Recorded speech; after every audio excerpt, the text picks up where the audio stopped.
Welcome back.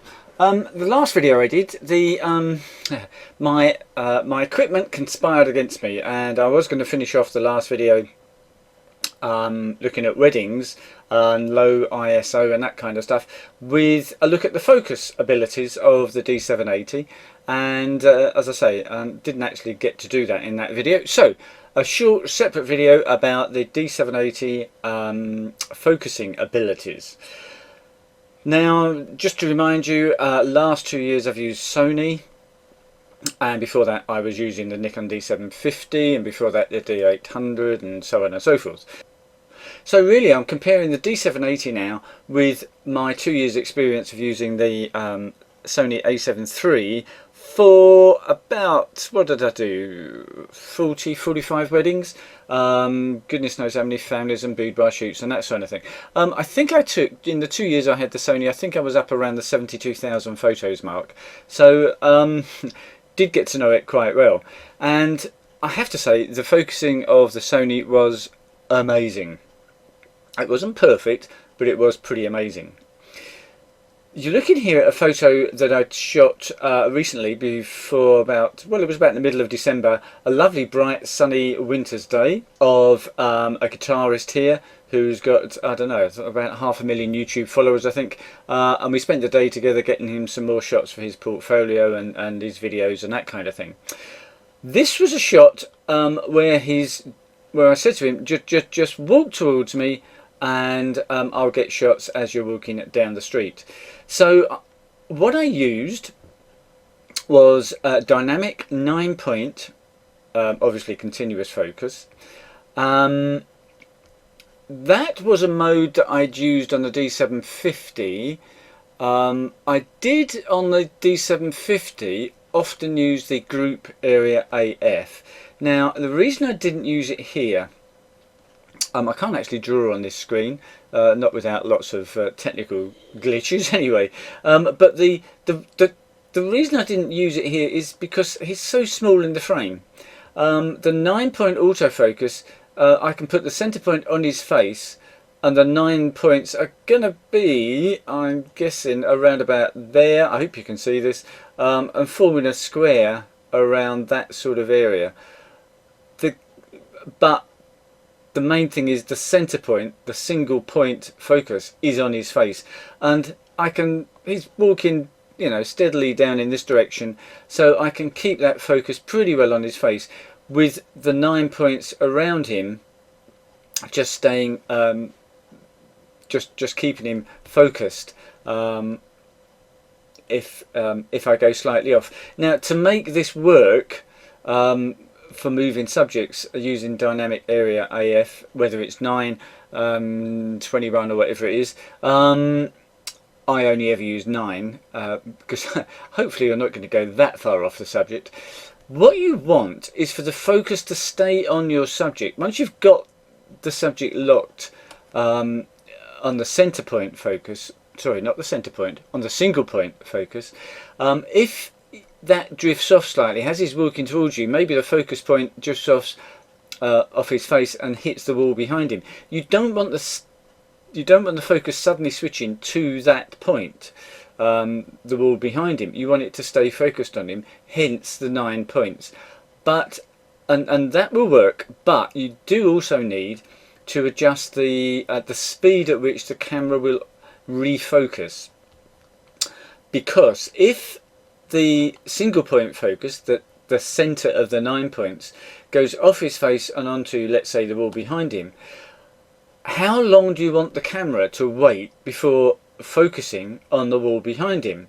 Well, in this case I want it to be really slow, because I don't want it to focus on the wall behind him. I want it to stay focused on his face.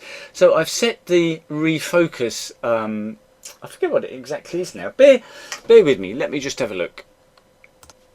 So in the menu system we're talking the autofocus, so that's A3, focus tracking with lock on, and on the D780 it says blocked shot AF response, and you can change that from quick to delayed.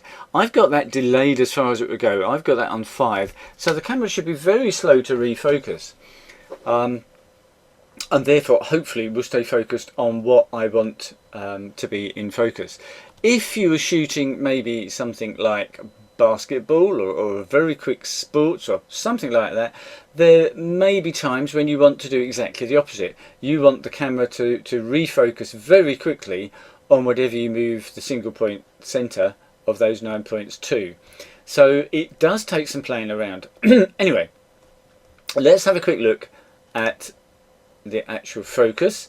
And again, forgive me for my machine being a bit slow to render in Lightroom. It doesn't seem to like it when I record the screen. So perfectly in focus. We're shooting at 2.2, so a fairly shallow depth of field, but it's only a 50mm lens I'm using here, and as you can see, actually the sign quite some way behind him is also pretty well in focus, so quite a decent sort of depth of field here, and this sign is in focus as well. We're going to be having a look in a future lesson in a couple of days time at a couple of lenses, the 135 f2D lens and the 35 f2D lens, and we'll be able to see the difference different lenses give us in depth of field. Right, next shot as he's getting closer, perfectly in focus. Next shot, perfectly in focus. Next shot, perfectly in focus, and you can start to see that the background is starting to get out of focus. As he's getting closer, the depth of field is getting shallower. Next shot, perfectly in focus, and we're now getting decidedly out of focus. This sign here is completely out of focus. The writing on there is again way out of focus now. Perfectly in focus. So I'm not sure, I'm probably boring you by this point, but we've got 1, 2, 3, 4, 5, 6, 7, 8, 9 shots, and I can promise you that everyone is absolutely, let's go to the last one, absolutely in focus. So we zoomed in 100%, and that's the actual shot. Perfectly in focus. So that dynamic area AF works brilliantly. It was set up to do this. It certainly should have worked brilliantly. Now let's now look at the wedding I did a few days ago, the very dark wedding, because this scene, this series of shots here, the bride with her son walking up the aisle, it definitely suffered some problems, which I shall learn from and improve the next time I shoot a wedding in 2 or 3 weeks time, lockdown permitting. The difference here is we're still using the 50mm lens, we're still at f2, 5600 ISO because it was so dark, and I'm kind of debating whether or not, if I'd have shot at 1.4, I would have reduced the ISO to a lower level. I would have had less problems with noise, because you probably can't see it, but I've actually got quite an issue with noise on these shots. On the other hand, that would give a shallow, really shallow depth of field as she got closer, and it may be that was too shallow, and that we'd have a bit of an issue with focusing that accurately on someone who's actually walking towards the camera. It's always a balancing act. If I zoom in, and you'll see the problem. So I think you can see the problem here, not just the noise. We're not talking about noise for these shots. It's not focused. Now the focusing method I used for this was group area AF, and let's just zoom out again. The reason I think we have a problem focusing here is the group area. If I put the top dot there, the bottom dot would be down about here, the next one over here, and the next one there. So it was quite a large area that the group area is covering, and that group area works as, if you like, a single focus point. But what I guess the camera is actually doing is using its 180,000 RGB array, or whatever it is, the focusing system, to analyze what is in that group area AF and decide what to focus on.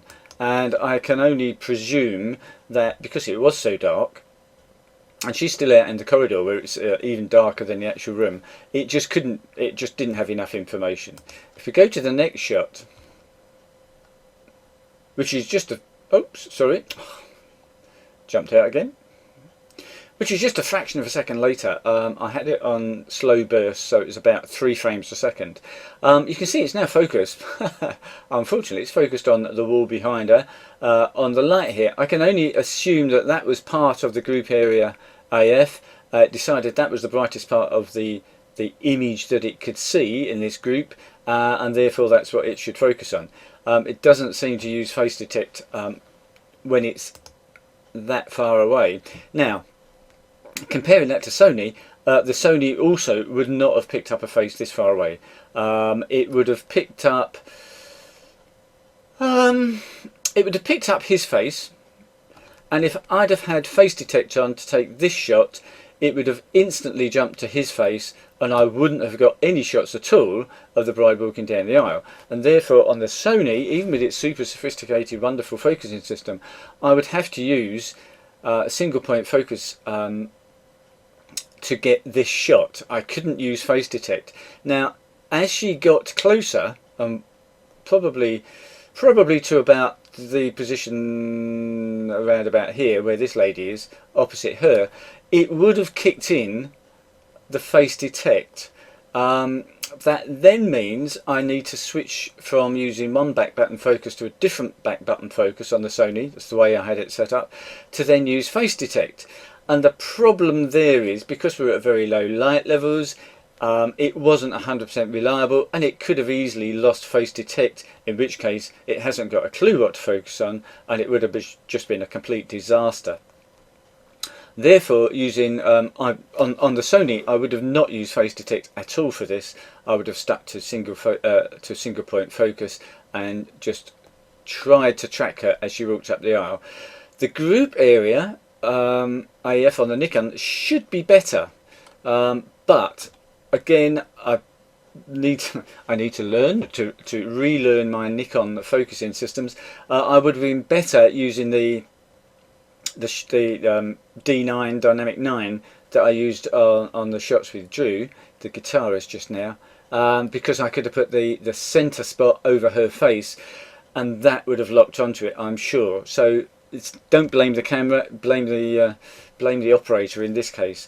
Let's have a look at a few more shots, because she now has walked in front of that light, and if I zoom in, so the group area is now more, it's over her face, but she's covering the light up. So I suspect now the camera has indeed focused on her face using group area. And the next shot, it seems possible that the light is now more in focus than her face. I think it definitely is. More of the light is visible, and I think focus has maybe switched back from her face back to the brightest part of the group area, which was the light. And even here the group area is now covering her face, plus it's probably about 2 or 3 times the size of her face. I wish I could superimpose it, but I know of no way to do that. Next shot. Now you would hope that as she starts to get closer, the algorithm in the focusing system starts to say that this thing that I can spot within my group area is closer than the brightest thing, and I'm going to start to focus on the closest thing rather than the brightest thing. And as you can see now, we've lost focus on the light here, and the noise makes it a bit difficult to tell, but I'm assuming that her face is properly back in focus. Next shot. And by the way, please believe me, I haven't yet worked on these sufficiently to give these to the client. We're just looking at the focusing, so excuse the noise. But definitely now her face is in focus, and that in fact remains the case. How many more have I got? 1, 2, 3, 4, 5, 6, 7, 8, 9. Let's look at 10 shots further down the line, and I can guarantee you that those 9 shots in between were all focused on her face. There was no misfocusing at all, until eventually she arrives at her final position, when she is as defined and as well in focus as you're ever going to get at 8000 ISO. So I'll probably only deliver 2 or 3 of those to the client, but certainly once it got focus, maybe a couple of steps into the room, every shot after that was perfectly in focus, given that we're at 8000 ISO. Definition obviously isn't as good as it would be at 1000 ISO. So the point is here, group area AF I used a lot on the D750. I can remember it worked brilliantly, but the group area must only cover what you want to get into focus. If your group area covered, if you were to do a group area of these two ladies and your group area covered both of their faces, it's going to focus on her face. Okay, if there's something bright in within the group area, it may focus on that. So you do need to be choosy about what it's going to focus on, what focus mode you use for what shot you want to get. Possibly, probably the safest is the single point focus with the 9 points, with the 8 points round it, so D9.